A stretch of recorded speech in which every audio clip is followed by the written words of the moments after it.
Teman-teman semuanya, lama tidak bertemu. Kali ini saya akan membagikan ini file untuk ini ya, penetapan anggaran pagu indikatif estimasi untuk tahun 2025 di Kabupaten Garut khususnya, dimana berdasarkan informasi yang diterima ya, sekalipun ini belum resmi, ini adalah pagu-pagu indikatif dari kepala desa, siltabnya sampai dengan perangkat desa, termasuk BPD operasional Pemdes, BPD ya, untuk JKM dan JKK Pemdes. Ini baru di-share dari ini. Terus kemudian untuk pagu indikatifnya sendiri, ini bisa dilihat ya, ini screenshot dari anggaran yang telah dibagikan. Nah, saya coba membuat sebuah aplikasi sederhana ya untuk kontrol APBDes. Di sini kita coba pilih desa saya aja biar jadi contohnya ya, Desa Dongoswero. Nah, di sini kita bisa lihat sumber pendapatan secara otomatis ini sudah terisi, dan di sini kita tinggal klik saja penyesuaiannya. Apabila ada kurang yang sesuai, misalnya di sini ada data posyandu, ada berapa posyandu, kadernya ada berapa orang, terus untuk ketua RT, ketua RW, LKD di sini misalnya 5, untuk BPD-nya kebetulan di sini 5. Terus anggaran PAD-nya di sini misalnya di 25 juta. Terus anggaran ADD-nya seperti yang tadi ya, untuk anggaran ADD-nya, untuk dana desanya kami sudah inputkan sesuai dengan surat edaran lampirannya. Di sini untuk PBK-nya misalnya 5 juta. Kemudian untuk DLL dan lain-lainnya ini tinggal diisi saja ya, sesuai dengan pagu indikatif desa masing-masing. Kemudian jangan lupa juga menuliskan nama kepala desanya. Kemudian kita kembali lagi ke dashboard ya, ke dashboard. Nah, di sini teman-teman bisa mengisi sesuai dengan jumlah yang ditentukan ya, sekalipun ini baru kira-kira. Nah, ini seperti ini ya untuk ketentuannya, komposisinya. Untuk kepala desa 3.300.000, untuk sekdes 2.410.000, untuk perangkatnya 2.100.000, yang lain-lainnya tidak ada. Kemudian kita juga mengisi untuk tunjangan dari PAD. Kenapa PAD dituliskan di sini? Karena biasanya PAD kita juga ada kebingungan ya untuk kegiatan apa saja. Biasanya sih digunakan untuk tunjangan tahunan ya, aparatur. Untuk PBP pun sama dengan beberapa ketentuan, misalnya kayak kemarin tuh harus 25 juta itu untuk tunjangan kepala desa dan perangkat. Di sini kita tinggal pas-pasin aja untuk tunjangan tahunannya. Kemudian di sini untuk tunjangan tahunan dari PBH, PBH itu bagi hasil pajak ya teman-teman. Ini bisa diatur juga diacak-acak. Biasanya kan gini, PBH itu hanya lewat saja sementara kalau di saya, tapi nggak tahu kalau di tempat lain ya. Nah, terus di sini juga untuk ketua BPD, untuk kinerjanya ini saya putihkan biar teman-teman dapat isi ya. Ini disesuaikan dengan pagu yang sudah tertera juga. Kemudian BPD juga mendapatkan misalnya dari PADes, misalnya kita bisa menuliskan lah dari PADes berapa gitu sesuai dengan ininya. Kalau misalnya terjadi ya ini terlalu besar, misalnya 1 juta, tapi biar ada logis ya, biar ada logis ini 500 aja. Terus 250 misalnya, ini 250 juga, 1.500.000. Nah, ini sedikit lah kurang logis nih, 300 misalnya, terus 250, yang terakhir di anggotanya di 200 misalnya, biar totalnya di 1.500.000. Nah, kayak gitu ya. Jadi tunjangan-tunjangan BPD misalnya yang akan dianggarkan dari mana, ini tinggal dimasukkan saja. Terus kemudian di sini saya misalnya ada kader kesehatan 60 orang, kader dasawisma ada 30 orang, KPM, kolektor pajak misalnya, ini tinggal disesuaikan aja dengan kondisi yang ada di teman-teman ya. Lantas untuk ini tunjangan untuk operasionalnya untuk RT, RW, dan posyandu itu sesuai dengan ketetapan yang kemarin ya, yang kemarin disebar. Terus ini juga bisa diatur ya untuk kelembagaan, karena kelembagaan itu nilainya 8.591.000, sehingga kita bisa aturlah untuk kelembagaan di porsi berapa saja untuk 5 kelembagaan yang ada. Kalau teman-teman punya lembaga lain ya bisa ditulis lembaga adat misalnya atau apa, dan disesuaikan juga ya untuk ininya. Nah ini kita langsung, nah ini kan 8.591 ya, jadi si totalnya itu harus 8.591 seperti itu ya teman-teman. Baru kita ke ADD. Jadi teman-teman cukup ini ya, cukup isi yang bagian putihnya saja, jadi yang bagian yang berwarna itu tidak perlu diisi. Oke, di sini kita langsung ke ADD ya. Nah di ADD ini langsung kita di sini langsung ini sudah cocok ya. Nah kalau misalnya ini yang di tanda merah itu di nol kan, itu artinya ada minus atau ada beberapa. Nah di sini ada ketentuan UMK. Jadi UMK apa namanya BPJS Ketenagakerjaan untuk BPD itu berdasarkan UMK, karena si besaran tunjangannya kurang daripada UMK. Jadi tetap mengacunya untuk BPJS Ketenagakerjaan BPD itu berdasarkan UMK potongannya ya. Jadi potongannya itu berdasar 0,54 kali besaran UMK Kabupaten Garut 2.186.437 untuk 2024 ini. Sehingga nanti di sini ada selisih ya, ada selisih, dan kita bisa atur juga selisihnya itu bisa terdapat penambahan RT atau RW, ini tinggal dicek saja dan dirubah bagian merahnya saja ya. Nah sehingga selisih pagu itu harus 0 kayak gitu ya, mudah ya, mudah banget ya. Nah kayak gitu. Kemudian kita lihat lagi ke dashboard. Di sini untuk jumlah RT-nya 20 ya, sementara di sini sudah 22 karena tadi ada perubahan ada penambahan itu rumus. Jadi karena pagunya lebih, jadi lebihnya untuk apa gitu, jadi diatur sendiri ya.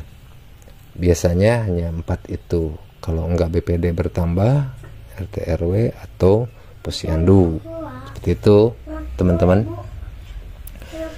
Kemudian kita cek lagi ke bagian mana ya. Oke, sekarang kita cek berdasarkan pagu ini PAD ya, PAD tadi kan PAD kita sudah tulis tuh PAD. Nah PAD ini langsung 25 juta, jadi kita bisa lihat juga di pagu desa ya. Nah ini langsung terisi secara otomatis. Jadi di pagu desanya misalnya untuk PAD saya jadi 19 juta deh, 19 juta rupiah misalnya, baru kita langsung lihat ke PAD nya. Nah ini juga langsung jadi 19 juta, dimana operasional yang ini itu secara otomatis terisi kayak gitu. Tapi kalaupun teman-teman misalnya mau merubah secara ini juga tidak apa-apa, itu bisa dirubah kok. Oke, teman-teman sekalian, dilanjut kembali. Kita coba di sini untuk PBP ya, untuk PBP sekarang. Oke, untuk PBP itu terdiri daripada tunjangan TPAPD ya, terus ada juga untuk posyandu, ini yang mengacu kepada tahun yang kemarin. Terus ada juga billboard, terus kemudian ada sisanya untuk pembangunan, kalau nggak salah seperti itu ya.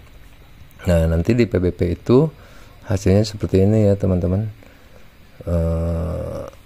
Ini bisa langsung dicek seperti apa. Nah, kayak gitu. Kita tinggal menyesuaikan aja di yang bagian putih aja, karena yang lainnya sudah terisi otomatis. Kalau yang lain-lainnya sudah terisi otomatis. Misalnya untuk pembangunan fisik, misalnya untuk jalan ya, untuk jalan desa, misalnya satu kegiatan, ini kan tinggal diisi gitu aja. Yang penting si pagonya itu harus nol, harus pas gitu, tidak ada selisih. Nah, kemudian apalagi ya, kita kemudian dana desa. Ini PBH dulu deh. PBH ini belum ngelink. Saya linkkan dulu. Link. Oke, saya linkkan ke PBH. Oke, sip. Ini sudah ngelink ya ke PBH, jadi bisa dilihat. Oke. Nah, ini untuk PBH-nya masih ada kekurangan ya. Dari PBH itu untuk apa saja, untuk siltap, untuk apa. Jadi bisa diatur juga untuk PBH. Sekarang untuk kegiatan-kegiatan dari dana desa ya.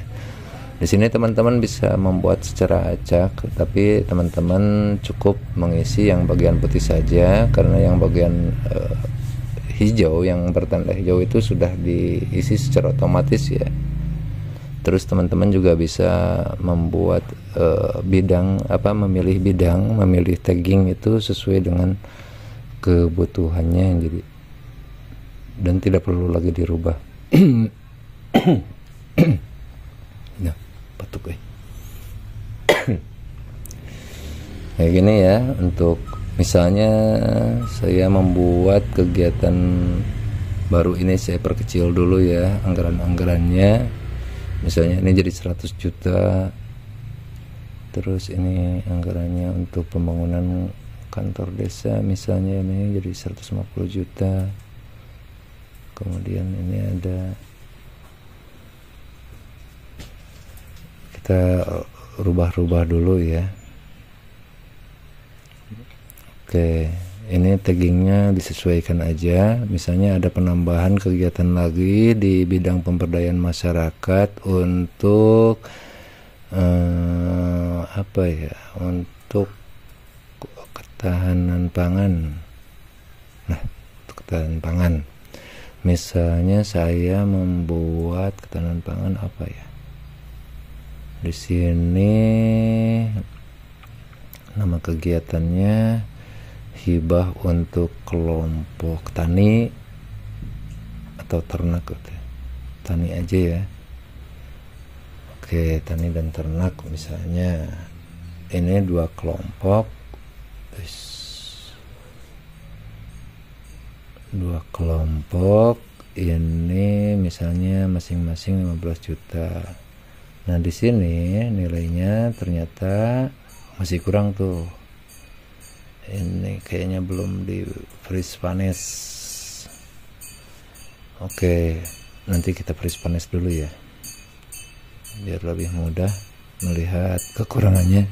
Nanti aja setelah ini.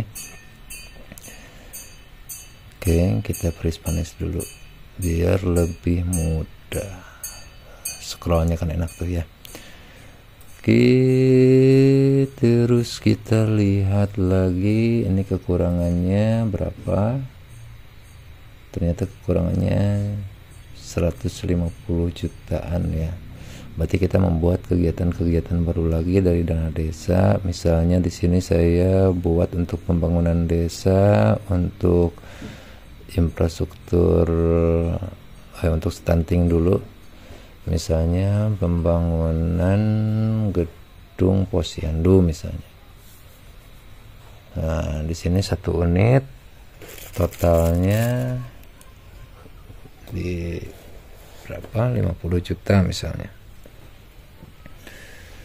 Nah, ini terus tinggal sisa 100 ya. Di sini kalau dicek ternyata pagunya di sini ada tulisan anggaran kurang, sesuaikan kembali di sini. Berarti tinggal Anda menyesuaikan lagi ya, teman-teman. Tinggal disesuaikan lagi. Karena di sini pagunya kurang. Kayak gitu. Kita tinggal klik saja di sini. Oke, kita misalnya bikin lagi pembangunan untuk infrastruktur publik, misalnya pembangunan rumah tidak layak huni misalnya. Layak huni misalnya di sini 10, bukan ini tapi ekstrim kayaknya. Ini 10 unit misalnya di 10 juta misal 100 juta, berarti ini tinggal 52.000 sekian. Kita tinggal coba aja yang bisa diedit yang mana ya, yang ini aja kita tinggal tambahkan saja kekurangan yang tadi ya, 57.250. Nah kayak gitu. Nah udah, berarti tidak ada selisih. Kita tinggal langsung back to dashboard. Kita kembali lagi ke dashboard ya. Nah anggaran sudah pas di sini, dan anggaran-anggaran tersebut langsung secara otomatis sudah terekap di sini. Ini kenapa bisa? Nanti saya kunci ya semuanya ya, saya kunci semuanya, tapi teman-teman bisa mengedit yang bagian putihnya saja. Ini biar mempermudah aja, bukan pelit, bukan apa nanti rusak gitu. Jadi teman-teman tinggal menikmati aja, tinggal isi bagian yang penting-pentingnya saja, yang berwarna jangan diisi.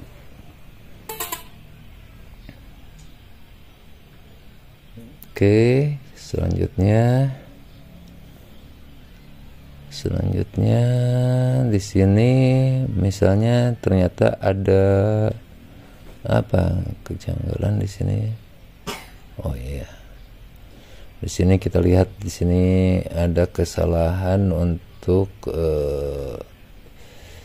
ini bukan di pembiayaan, harusnya di pemberdayaan kayak gitulah. Nah nanti bakal tersusun otomatis kembali ya. Silahkan share video ini untuk keberlangsungan channel kami. Terima kasih, saya Ayu Rahmat dari Urdes TV.